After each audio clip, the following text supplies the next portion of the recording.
And we are live. How's it going, everyone? I'm here with a special guest today that actually has a lot of experience previously in gaming. I'm referring to Matt Sorg, who worked at Riot Games and previously Unity as well. And now he's venturing and putting himself headfirst into the Solana gaming ecosystem. So what's great about this is Matt is now working at Solana Labs and specifically focused on Web3 gaming. So for those who are familiar with myself, you guys know that this is something that I've been paying a lot of attention to. So it'll be great to chat about it, and we're going to get into a ton of things. So with that being said, how's it going, man? No, it's going great. Yeah. Yeah. I don't know if you can hear the beats below us, but there's a whole like jazzercise session going on downstairs, so it's getting me pumped up. Is that what's happening down there? Yeah, there's apparently like a combination of spin cycle slash some other thing, and there's just so there's play beats Yeah. around like whenever everybody gets off work. I was hearing about that. I think they just opened up. And for some context for everyone, we're here at the Mountain Dow, and this is a month-long hacker house. And since we're on this topic, I'd love to just kick it off like that. I don't know if you were able to make the LA hacker house, but I was actually talking to David from Reciprocal Ventures, and he was Hmm. just talking about how hyper game focused that hacker house was. I'm curious if you were at that one or just in general, what your sentiment has been on these hacker houses. Yeah, I was at LA and then I went to Seattle. Actually, I started off here, so I Okay. helped kick this off a day early, and then I went to the LA Hacker House because I think it opened the second. So this one opened the first. So I was Uh-huh. here 30th January, 31st of January, or whatever the last day of the January was. February 1st here, and then I flew to LA, then I flew to Seattle. Now I'm back here for the rest of the month. And yeah, I think they're just a great place for collaboration. Nice. A lot of people in gaming talk about interoperability, which is kind of being facilitated here from I don't know, like the item levels is the way most people think about it. But on Solana, you're all the same shared state, and you can interact on the program level. So anybody's building a I don't know NFT trading marketplace or an NFT lending program, or somebody's making a betting protocol on top of whatever that kind of interoperability is very much alive and well with, and it's really being facilitated by these hacker houses because people are kind of building together. It's kind of I was actually thinking the other day, like if I was if this was Google or something, it'd be a bunch of teams working together, and there'd be some, I don't know, higher up like directing everybody Uh-huh. to do these exact things. But in Web3, it's just a bunch of people taking their own economic incentive and their own initiative to try to find a place in the ecosystem, which is pretty incredible because you have kind of these competition in some areas but collaboration in others, and um yeah, so and a lot of that is centered around gaming because you're kind of competitors in a way because you are both producing games, but everybody kind of realizes that if there's just a lot of value in an ecosystem in a new space, then that's just better for everybody. So it's been amazing vibes. Yeah. It's awesome just watching everyone build with their heads down, Yeah. building their own thing, but then willing to take a step back and give a helping hand on a lot of these different things. Hmm. And just to lay some context here, I'm curious, Matt, like what was your background in the past and what led you to Solana Labs? What was Oh that gosh. transition that looked like? And even just touching on like even what brought you into gaming. Yeah.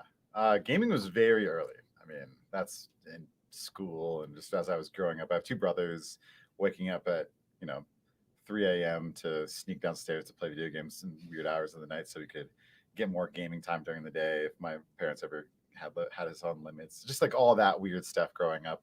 So it's always been a big part of my life. I actually was going to go into economics. And so when after I got my master's, I was thinking about where else I would go and what I want to do. Did I want to stay in academics or did I want to do something? I actually found this small like sports game. It was like mobile and Facebook games. It was sports simulation based. Think like fantasy sports, but it was a simulated sports. And I have a sports background too. I actually played football in college, Okay. so I kind of a lot of things gaming, a lot of things competitive. Like these like nice toy environments for me to train and stuff. Yeah. Um, yeah, so I worked there for a little while. It was a good experience, and even one of my simulations actually even got sold to Zynga or licensed to Zynga for their Football Manager, which a couple million people played that. It was super exciting, and Riot kind of got wind of it, so I worked for Riot for 4 years. And that's actually where I started getting into crypto. Not only are there just a lot of people are very versed in gaming around technical aspects of things. There was also a lot of issues with a worldwide game like that.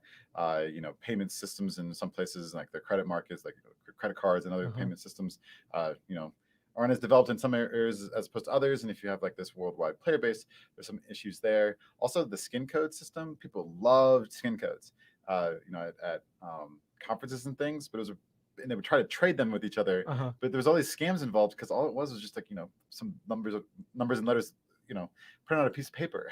It's essentially the private key, Yeah. you know. So you had no way of knowing if the other person actually applied it and stuff. So when you try to, we got so many support tickets, so we actually had to stop giving out skin codes at conferences because of this, and it was so sad because it was like a fun thing that you would do to interact with fans, and that kind of got us thinking. Some colleagues of mine, and so we actually started a cryptocurrency NFT marketplace for games back in 2017, 2018. We went live with 12 games. We were live syncing blockchain activity with games, and it solved a lot of those problems. Like you were able to give out, to send people a skin or whatever, and they would actually be able to trade it with each other, and they would know that that skin would be represented in a game.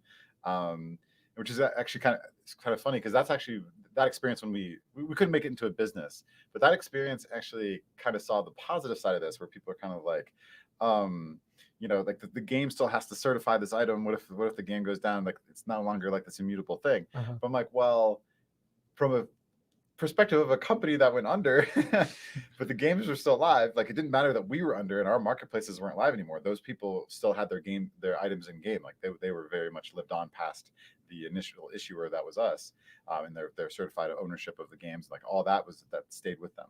So I saw it from a very healthy perspective that like the central provide, like if that same thing happened with Steam, that would just not be the case. If there's Yeah. ever sort of dispute with a singular game, or Steam would go under, not that it's really any sort of financial Uh-huh. burden or anything right now. But yeah, that perspective made me see a lot of the positive sides of having a public data store where you can certify the ownership of something, and it lives on past to the platform that delivered it.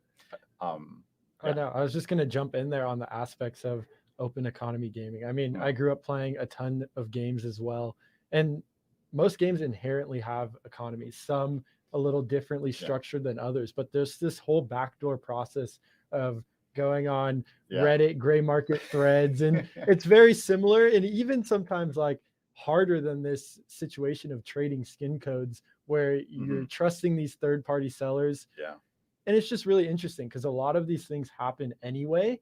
So for them to not exist in the game, it's just been this always massive barrier and transferring value out. I mean, you look at tons of games, and most of them have examples of these gray markets where players are trying to transfer value. So putting it on these public databases, these ledgers, and allowing the value to transfer is really massive. Yeah. There's a pretty famous case study of this with Evercrest in the early 2000s. There was estimates of around $100 million a year marketplace just back then. It was entirely gray market though. It wasn't Uh-huh. cryptocurrency, obviously. Cryptocurrency wasn't even a thing. And yeah, but the devs didn't control it, so it became this kind of toxic thing because obviously the devs saw like nothing from that. Yeah. And so it becomes this toxic environment because you're trying to figure out what to do there, as opposed to if you just kind of mindfully thought about how to do it a little bit better, then you could maybe mint them as NFTs, or certify some of the content and figure out how to like work that into your game design up front, as opposed to constantly be working against gold sellers and other things. I mean, there's going to be trade-offs in all of this stuff. Like, do I want this part of my game to be monetized, or do I want to have this part of my game be just more of like a toy simulation that doesn't touch any sort of outside market? Those are always going to be like considerations, and how do I do that effectively? But at least this way you have tools to do it in a positive way if you do want to do it. Yeah. Yeah. That's very interesting. Yeah, because there are certain things that don't necessarily need to benefit from an economy. And I think there's a couple different ways to segue here, Mm-hmm. and I'm sure we'll end up catching them anyway. But I mean, we'll just jump to the current state of what we're looking at with just tons of minting, a lot of just speculation and Yeah. cash grabs. And I think this is just a very apparent topic for people in the space and even outside of the space. How do we get around this and keep the barrier to entry low with all of the speculation? Uh, that It's it's a tough hard. one. Yeah, it's people are excited. I mean, that's the you have some segment of people who see the vision, understand that our digital, more and more of our life is moving into digital spaces, and it makes sense to have some sort of economy there and not just all go through the individual entities that serve their servers. And yeah, and that is a very powerful concept. And if you like kind of get it, you're super excited. You're like, I'm just going to buy everything and have my own personal ETF of literally everything that mints. Um, and yeah, but it definitely creates a situation from the outside looking in where you're kind of, there's no value creation here. You can't just print money and have that last forever. Yeah. Or in this case, like assets of some sort. You can't just keep on printing them and have them just arbitrarily increase in asset value. Like that doesn't make sense. There's going to be corrections. There's going to be people hurt, and there's also, because things are unregulated and decentralized, people are just worried about people getting into it for the wrong reasons, or even things happening under the covers, because again, there's not necessarily transparency that comes with regulation. That there's private sales, there's other things that are happening that do disadvantage the retail investor. And these are all very valid concerns. But what do we do? I think part of it is just have the active discussions with the communities about like where things actually are. I mean, there's a reason why a lot of like the reputable like people in the space don't really overly shill certain things. They talk about trade-offs and the various things whenever they're talking about projects or anything. Because I think there are really fun things. Like I enjoy them, and like Yeah. that's just I think it's kind of weird when the base state you're kind of always paying some level of transaction fee. So this is kind of innate currency valuation built into the process, but it doesn't necessarily need to be that exact way. Uh-huh. Like I think I'll start this maybe by going to the end state. Like Yeah. right now we buy a car, we drive it off the lot, it immediately loses 15% of its value or something. Well, maybe Yeah. not today because of supply chain issues. Okay, yeah, But like traditionally. generally speaking, that's the case. Like I certainly don't buy my car, a car, because I want to like flip it Yeah. right away. Like that doesn't make that doesn't make sense. I actually think eventually NFTs will gradually get there. Where like I'm buying this NFT just because of all the use case of me like being able to build on top of it, me being able to have some sort of representation of this within my community. We can make tournaments or whatever social structures we want to have on top of it. My raid guild can determine how they distribute the items in a programmatic way, as opposed to having to trust some person from not like stealing all of it, like happens in Eve all the time, or raid guilds all the time. Like there's like a lot of things that make sense if you have it in this public database where ownership is like certifiable, and you can like sign for things, and people have that level of assurance. And so you just do it for that reason, not necessarily the rampant speculation that people are so excited about now. Yeah. So I mean, certainly some parts of it may be viewed like more valuable than others long term. Like there's certainly assets today that have that, like I don't know, Arch and other things like do have that value. So it's not like none of the NFTs in the future will have those properties, but they just won't need to be. They're much more regular. In fact, I actually think the maybe like 15, 20 years from now, the technology is gonna be kind of boring. It's gonna be like cloud services or something, which was exciting like 10 years ago. But now it's just kind of like, yeah, this is the thing that we use to certify my ownership, whatever, who cares? Yeah. Eventually we'll get there. We are not there today. So how do we get there? I think a lot of it is legitimate uses of it. So right now, I think a lot of the people who are building it are either building the extreme versions of it that are kind of like simple games, but like extreme versions of crypto. So like Axie, I think is a decent example of that, where it's like buy to win, pay to win, whatever you want to call it, type of very like intense model of upfront and like having to do all these complex things, trainer and scholarship programs, other things like that. Or we have people who just see a bunch of money being traded in liquidity and just want to get in on it. And so we're not seeing a lot of the fleshed out in between stuff yet of really good games with really high fidelity that have very thoughtful blockchain elements in them, and incentivize positive contributions to the ecosystem. Like once you get those kinds of things, I think more and more people will see it. So like the obvious one that people talk about, or not the obvious one, but I think the one that I am most bullish on is like once you integrate this into user generated content, because you're incentivizing your community directly to build with you.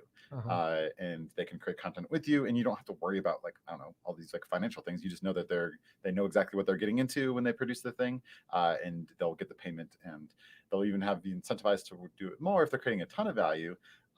because they don't may not have to work their other job as much, or they may not, may be more comfortable financially.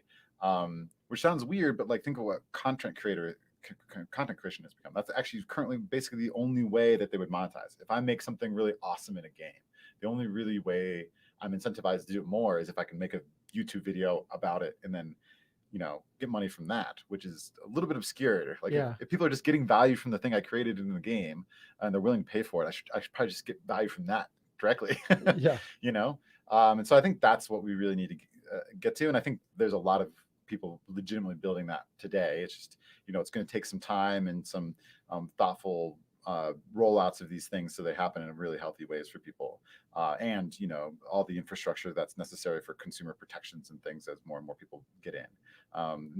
So that's where my headspace is, like, Yeah. 99% of the time. There were a few things that stood out there. Even just that first point of the utility that NFTs give, in the sense of they don't need to, or they shouldn't need to. If you look at traditional games, when you buy it, it's not for speculation. It's the utility, the amount of enjoyment you're getting out of these assets. Yeah. And in the current space, I think it's really easy to just have your head down and think, oh, NFTs need to have some sort of speculative asset. But you're right. I think once the hype starts to level and we also see more products, it will be a sense of, I'm buying this because the utility of it is still positive, in the sense that I'm still happy overall with my purchase, but it wasn't necessarily because I wanted to make money. It's because I wanted to go use this asset. And then I think there's a couple other things I want to tack on here real quick. Just the idea of, I'm extremely bullish just because of the fact that there is all this speculation. It means people are happy, or not happy, excited and willing to fund these projects. And there's a ton of money that's flowing into this game development. So overall, it just seems like there's a lot of talent and capital flowing into the space, which is going to enable a lot of things. You just hit on something. So it's something I've been thinking about. So not too long ago now, even, but like, Netflix started just doing really well and it just kept on going up and everybody was like, no, this is not going to be sustainable. And then people were like, wait, actually people really like watching really good content. And, then everybody started getting in and we saw this really amazing content boom. Like think about all the really amazing like video movies and TV shows and other things. Cause we were in kind of like the weird dark ages of reality TV for a while there. But we definitely got into like a content like boom. And I think the same thing is about to happen in gaming. You have both the consumer demand, which is, partly because of COVID, maybe part of it, but also just the next generations are just way more comfortable with just being gamers. Like it's not, there's not a stigma. In fact, I've heard from multiple of my younger friends, I'm not Gen Z, but that they don't even represent themselves as a gamer or not. That's a weird distinction. Like everybody has some level of gaming in it, and so that shift is kind of just, making people excited to move towards there. And then all this capital. I mean, I think the I don't know, the pot is turning for just like some amazing times in gaming. There's frictions and there's some things we have to figure out. And, to protect these people, apparently some of the Gen Z people are like sharing private keys because they're all super excited and love sharing and stuff like that. And so there's some kinks, in the armor there that we have to iron out there. But but at the end of the day, I think part of the reason why people are excited for very legitimate reasons, like again, more and more of our life is going to be digital. We're going to be, not in like a completely unhealthy way. I know a lot of people think like, oh, crazy, like I'm not going to live my real life, but like in a very healthy way. You can do a lot of educational stuff. You can experience things that you wouldn't really normally be able to experience in real life with a lot less danger. I mean, there's a lot of really good things about having, a healthy level of digital presence and being able to like contribute to that and have, assets in that, like makes a lot of sense. Like if that was devoid of any sort of economy as it is like today, or maybe before blockchain started coming in, that would not be a very healthy future. You would have so much consolidation of all the wealth and just the companies that are serving that, and that's a scarier future than trying to figure out how do you have people own stuff in digital spaces. To me, I think that's very well put. And we're just in this weird growing pain phase where people are like, wait a minute, blockchain and crypto, this makes a ton of sense for hooking up gaming. And so now it's just trying to get all the cogs to actually fit in together and make it make sense, which is inherently difficult in the sense that game development is already difficult, and then Yeah. throwing in this nascent space where there's still a lot of things we as crypto natives are figuring out, and then we're just really excited, like, oh, this is a massive stack that can build on this and makes a ton of sense. And then even just circling back here, I think one last thing is the fact that speculation is rampant, but if you look at a lot of diehard gamers, there are people that are willing to dump a ton of money into games on a constant This is basis. hilarious. I don't know if you saw my tweet or something, but I've not that I've not many people engage in my tweets, uh, but I was just thinking about this the other day. Like, I think that people just don't realize how much some people just spend on games. Like, Yeah. when it's only going to a company, that company is just not really exactly publicizing, except for maybe in an earnings call, like how many whales they have. Like, there's literally an industry term for people who spend like six figures or above Uh-huh. on the games every year. And it's a very real thing. And now that it's just public that people are spending this much, and maybe slightly, like, it's not even that much more. Like, I see these numbers, I'm like, man, Uh-huh. okay, fine. I mean, I've worked in mobile games and Okay. seen plenty, because I worked at Unity too, as you told about. Yeah. Like that's these games, these free to play games, survive on these like large payers. There's a reason why 90% of the paying player base cannot spend money, and they still very profitable. It's because some people that you're seeing right now, that's just now on a public ledger, Yeah. are paying hundreds of thousands of dollars for content. Um, yeah, so that's part of it. I just kind of sound that's funny, and maybe that's a healthy conversation to have with people. Like, hey, so some of your peers are spending $100,000 a games a year. Just like how it's can be kind of healthy to talk about how much you make in your job or like other things. Like, that's definitely a conversation I think we should be having right now. Like, this isn't actually that unique. And I think the big thing is like the idea, and even just to circle back, I definitely scrolled through your tweets, so I may have seen it, but even just growing up and seeing things like CSGO skins and League of Legends skins, like Yeah, that was a massive, like seeing that parallel, it's so obvious for someone like me who's been in gaming and been around gamers who are willing to spend on these things, and also just seen it. And I think mobile games is a massive example yeah. of that. Um, but yeah, moving forward here, I may have lost my tangent. Okay. Um,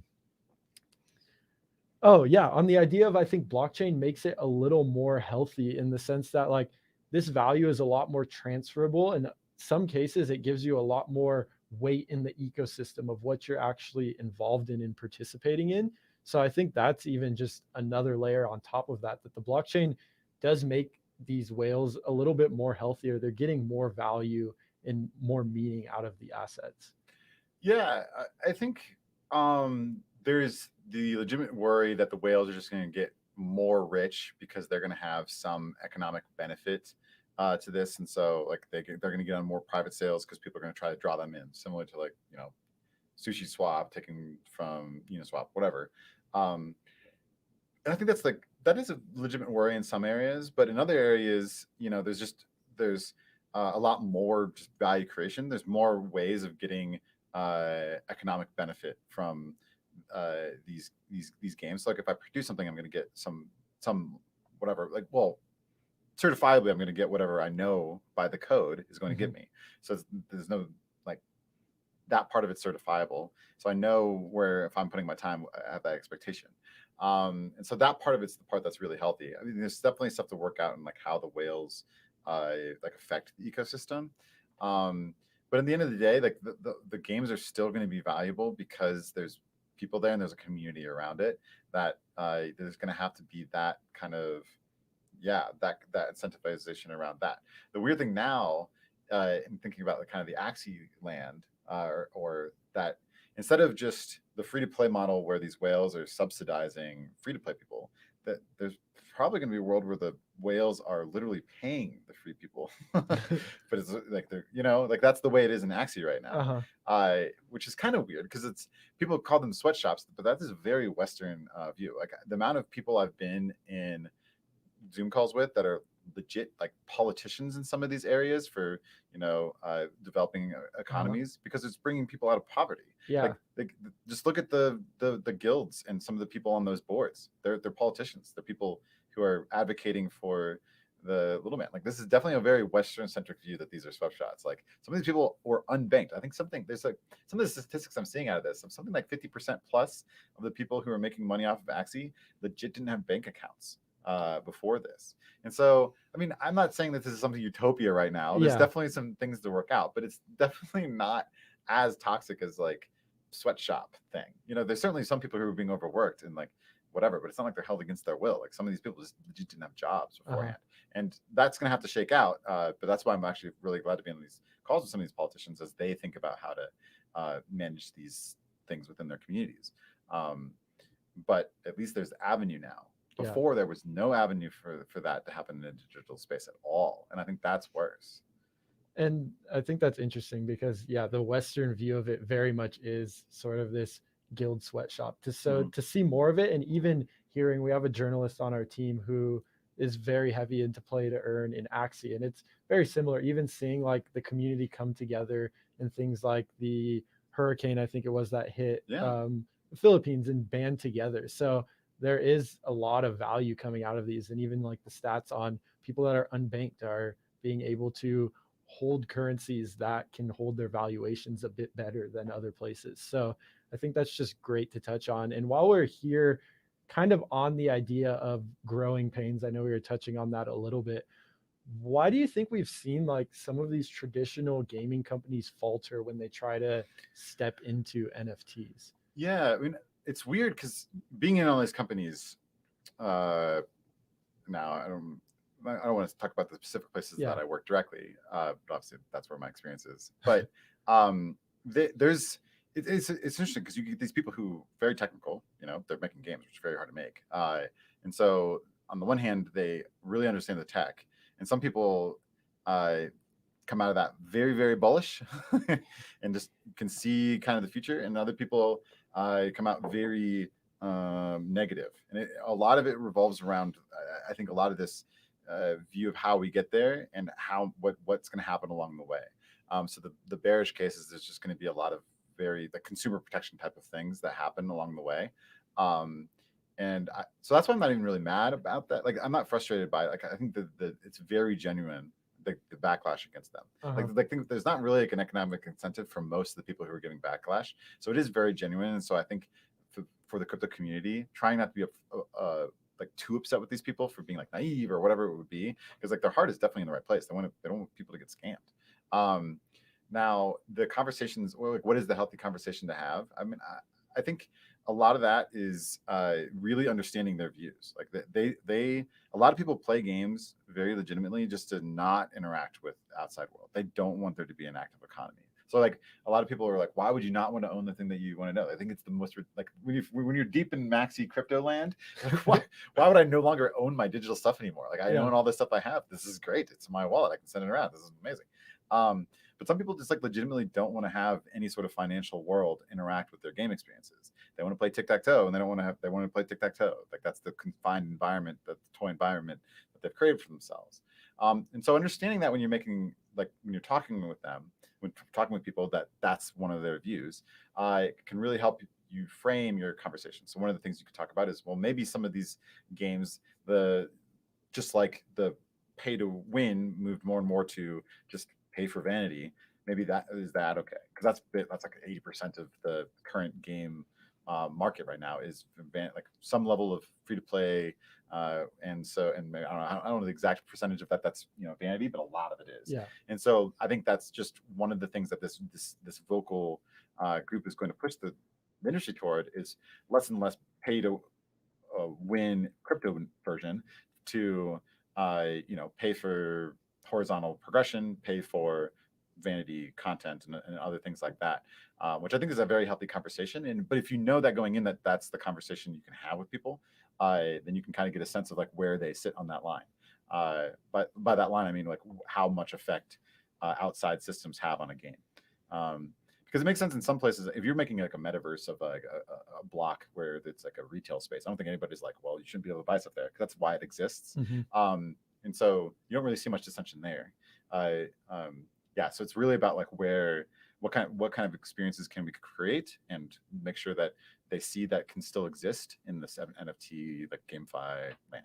Yeah, that makes a ton of sense. And even just on this aspect of vanity, something I'm thinking of is taking this funnel and making something that players love buying things for vanity and then creating when you're saying horizontal progression, I don't know if you're referring to something along the lines of like rewarding people for skill wise. Is that It's more just like option value. So okay? you tend to get some level of power by it, but it's like instead of your fireball just getting 10 plus 10 damage, you would give them option of a fireball versus like an ice ball, Uh-huh. and theoretically they would be like fairly balanced, Yeah. whatever. And so that the person who's paid may have more options now, but they don't have just like an absolute power advantage, and that's usually in competitive experiences seemed a little bit more palatable because you Yeah. can still keep a competitive nature, and the people who don't necessarily spend, as long as they still have a pathway to a legitimate build. Maybe they don't have a pathway to play all the legitimate builds at once or something, or like swap between them freely or stuff like that. As long as they can be competitive, that tends to be deemed as more palatable. But there's different flavors of it. I mean, some games go entirely cosmetic and now have Yeah. it. Like League of Legends is a good example of this. They actually Exactly. started off more towards the former. They had Interesting. a lot of boosts and other things in game because their game is all about like a leveling Yep. experience, and you have to keep on getting the new champion. It was really hard to do that without paying. That was the original experience. They've moved away from that almost entirely, and I yeah, moved towards just paying for vanity content almost Yeah, the big exclusively. thing I can just remember there is like the XP boosters. Those were a massive thing that, Yeah, yeah, now that I think about it, are gone. yeah, and even after you got to the next level, it was really hard to play enough to earn every new champion because they were putting out a new champion every 2 weeks. So if that new champion was deemed more powerful, which is very commonly Yeah. the case, just because various things. They legitimately don't try to do that, by the way. I know there's a lot of memes about that, but I yeah, like that was deemed as some level of power. So it wasn't devoid of power, but they basically moved away from that entirely. If you played just like a modest amount of League, especially now with the cadence that they put out champions, you get the new champion like for more or less for free, as long as if you're trying to be competitive, you're playing enough to be competitive. You have enough like of the earned in-game currency to get the new champion, Yeah. uh, more or less. So yeah, almost all their monetization is on skins nowadays. Almost nobody spends on buying new champions. Yeah, and I think that can make a really healthy funnel in the sense of if a project can nail down one of these economies to then incentivize this higher level playing of things like esports and routing these rewards, it could result in something really healthy where people are loving to buy the cosmetics and then the players that have skill are able to tap into this sort of play to earn economy like we're seeing anyway in these like massive esports sponsored tournaments type thing.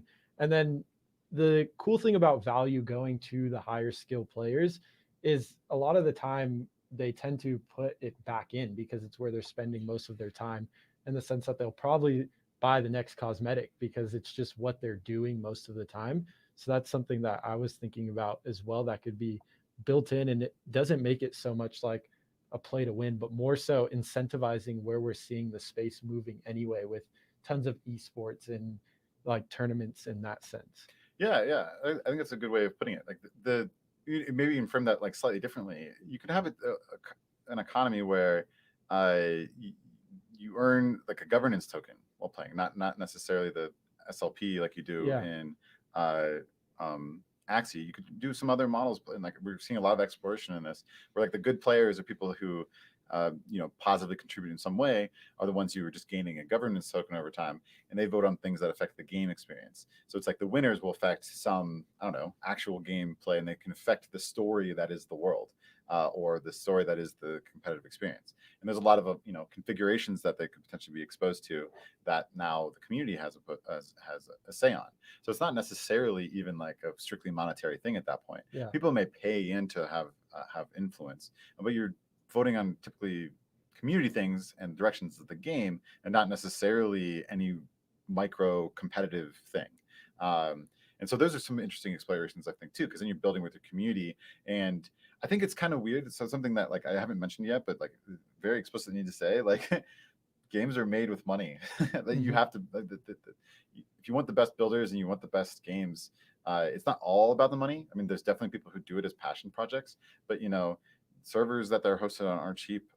The talent is even more expensive, and to make really good experiences. And then that's part of the reason why free to play has done so well. It's not just because like it's a more healthy uh, environment, or like making more money makes a better game. Like not exclusively, you can definitely screw it up. But zero money is really hard to make a good game out of. And so, yeah, and so I think figuring out healthy ways of monetizing with your community in this way uh, this can be a very interesting exploration as you go. Because yeah, some people are going to contribute money to the thing, and then I really kind of hope we get away from that being like a very evil thing. Now the economic model can be something that can be pretty negative for the experience of the game for sure. But somebody just contributing money to an experience isn't inherently bad. Like a lot of times, it's just like think about it in some way that you're just supporting the devs. It's the same way that if you're paying for some vanity content, like you're paying for you to show off, but you're also supporting the game, and everybody else gets to have whatever that aggregated pool helped develop. Yeah. And so if you're doing it some sort of governance thing, as you're saying, like the people who are contributing into high level play and like advancing the meta game or whatever things, like they could be get rewarded by getting more rewards as a high level player, or you can have somebody pay into that, and then there'd be like an economy around that. But those people are contributing directly to the development of the game, so it doesn't seem wild to me that they would also have more voting power over whatever choices the devs expose. And then it's just up to the devs to just expose the right things that the governance is voting on, so then it's healthy. Yeah. And that's what we're trying to shake out now, for sure. Like Uh-huh. I can understand that there's some concerns in that because you can definitely expose the wrong things, Yeah. and some things that can be toxic or whatever. But it definitely doesn't need to be.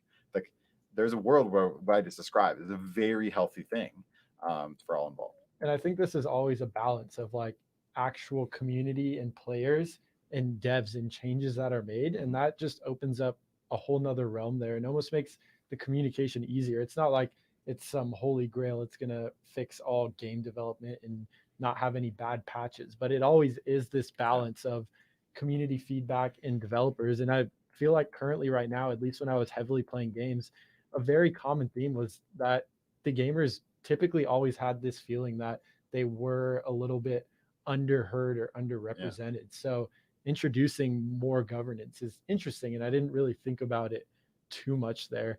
yeah, And just to pivot us a little bit, I think something is pretty interesting here. We touched on traditional gaming companies sort of faltering, and we're just seeing this massive movement of natives building in the space, obviously bringing in game studios to yeah. help them build. And I think that's reflective of seeing Solana Labs have someone like you that's hyper focused in gaming. What do you think the bull case is, or how well poised do you think crypto natives or people building from the ground up are to really build something worthwhile here? I will say it is hard to make a game. Yeah. Like it's hard to make a game that we would traditionally recognize as like a AAA experience, but Hmm. that is just not an easy thing. There's a reason why some games that kickstarted got poured tons of money, and even with people who have made games before, and a lot of them still haven't released, or some I don't want to name names, but some very uh, high profile examples of that. So just because money is going to the space doesn't necessarily mean there's going to be like high value things. So there's just a very real risk of a lot of these. But that being said, like games are inherently, that's always been the case. Like this is the case in Kickstarter. This isn't the case. Those are visible because like normal humans put in the money with an expectation of a game coming. There's a lot of instances where VCs or self-funded projects got tons of money poured into them, and so I guess I would say that somebody who's never made a big game and is naive of that fact going in is probably going to have some awakenings. It's just not easy. But I think that yeah, it's just going to be hard. And if you, but a lot of what we're seeing is that the crypto native games can be fun like with like lighter weight experiences. And you know how like Wordle, for example, it's not like you had to be a huge game dev to be able to make Wordle, Uh-huh. but it can be a very compelling experiences. And so like something like DeFi Kingdoms or something. Um, is like this very compelling game to some people, and it's not necessarily the game actual whatever mechanics and things that make networking and other things about that hard, but it can still be a very compelling experience if it hits the right notes. And I think some of the DeFi people have a pretty decent chance of making that happen. There's also the main thing that I'm like pretty bullish on is when you have these companies that have a lot of dissension within them. Some of the people who are just really bullish on it, with the market the way it is, with people getting funded or being able to fund your game through an IDO or whatever, like an initial NFT launch or whatever. I There's actually just some very legitimate builders who have started game companies or have already had one started and are seeing that the culture is changing where they can release their game with NFTs now. So there's enough very legitimate game builders who are very crypto native and like myself, I was in crypto, or I was in gaming for, I don't know, 8 years before I even got before 2017. It was a while. And so there's people that are like way more versed in like game dev than me that are building right now on Yeah. yeah. So I think there's going to be the full spectrum. But I think the interesting thing when you have this shift is a lot of times the shift, it's like the innovator's dilemma. Like some people are just going to see it and figure out how to take advantage of it. Like subscriber model. You know, you had like the World of Warcrafts. That wasn't a big studio back then, and made it work. Riot was a nothing studio, but they figured out how to make free to play work. So sometimes when you have these shifts in the way that like monetization can also cause a shift in the way that the dynamics of the industry work. So I think the big companies are realizing this, because it is a potential move from like one way that economies work to in a completely different one, and that's always a risk to your business. Um, and that's part of the reason why people are excited. But there's definitely this friction point here where Mhm. people are seeing that move as uh, yeah, as just a cash grab when it's a lot of things. Yeah. Yeah.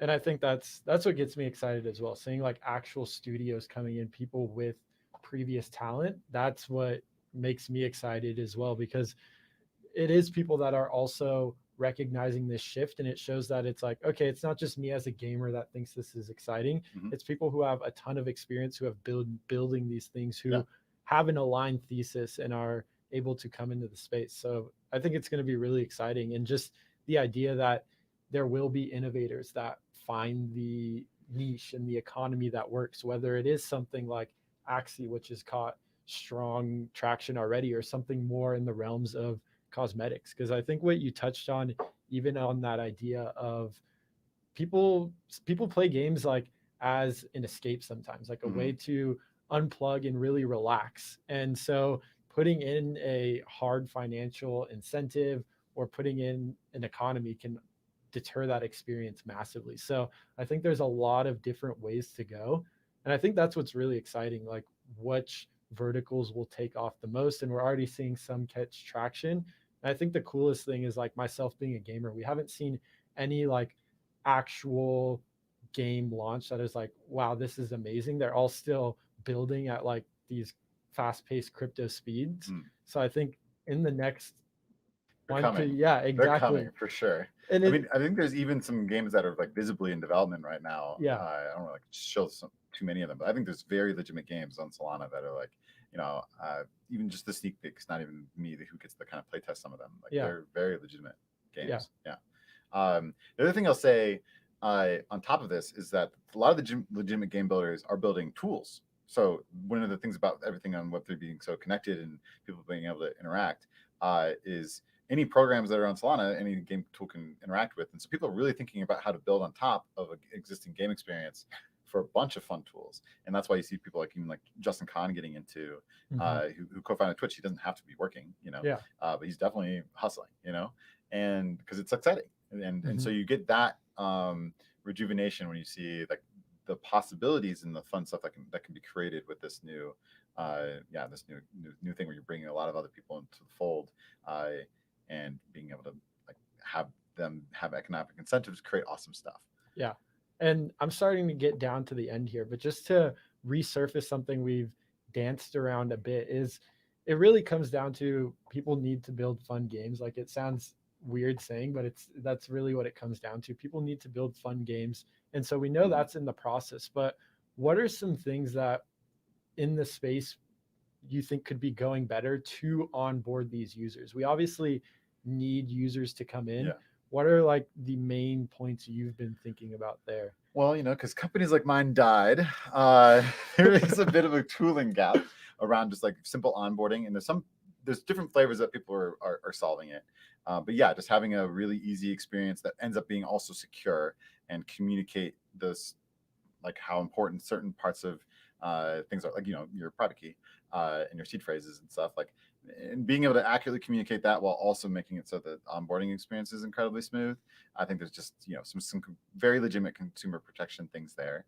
I think there's also just the ease of being able to transact and not have to worry about, I don't know, a bunch of different currencies and different chains and stuff like that. I mean, that's obviously why I'm bullish on Solana, is because you can do all this without having to switch to your shard. You have the full access to everything in Solana land, and you have your community can interact with your game. It can interact with another game in another community, and super fun things can happen when you have those network effects, because you're not just sequestered to a shard and have to like figure out how to bridge back and forth all the time.